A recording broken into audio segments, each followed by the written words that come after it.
Mobile Geek's coverage of CES 2014 is powered by ASUS.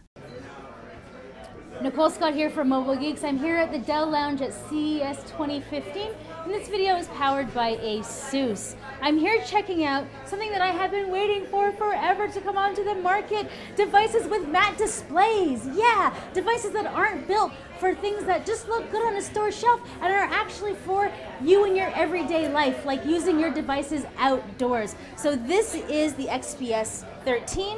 This is the most stunning device that I have seen at CES to date, and probably of the year, even though it's just January, because I have been waiting for Sharp to come out with this display, which is edge to edge for quite some time now. You can see that the bezel is just 5.2 millimeters thick, and this is running Intel's 5th generation Core i series, i3, all the way up to i7. We have options for 128 gig SSDs, all the way up to, I think, even 512, which will probably cost you a pretty penny. I believe it is 8 gigabytes of RAM, and there is carbon fiber here on the pad. Now let's get into some of the differences, because this one over here is the XPS 13 that is only $799, and the biggest difference is no touch screen. And when you go along the edges, you can see that this side is edge-to-edge glass, and that this side actually has a plastic bezel around it, so the glass ends there and doesn't go right to the edge. That is not such a big deal to me, because while it is a matte display,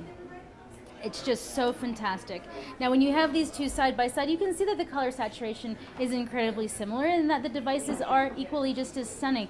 The other difference that I've noticed between the two is that the trackpad is a little bit different. So over here we have like a matte, kind of like, it still like feels like a glass trackpad. And then over here we have a slightly different finish. Now the way that they've been able to drop down this price so much is that by not including the touch panel. Everything else has stayed the same except for this minor little trackpad thing here.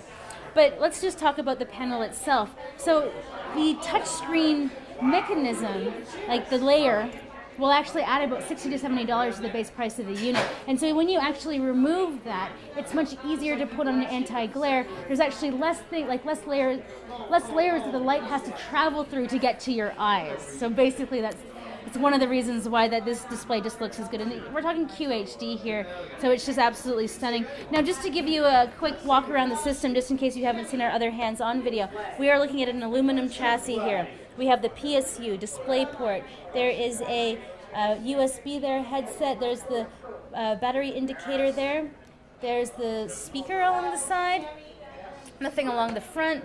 Along the other side we have the other stereo speaker, full-size SD card, that's another USB port, and a Kensington lock. So around the bottom you can see that they have taken the time for design aesthetics, where you can hide your kind of like SKU things and Windows, like Windows sticker and all the rest of that stuff down in there. So this model is actually $799. I cannot wait to get my hands on for a review, because this is a killer price for what has to be one of the sexiest laptops that I've seen in a very long time. Nicole Scott here for Mobile Geeks, getting, yes, overly excited for a new mobile computer.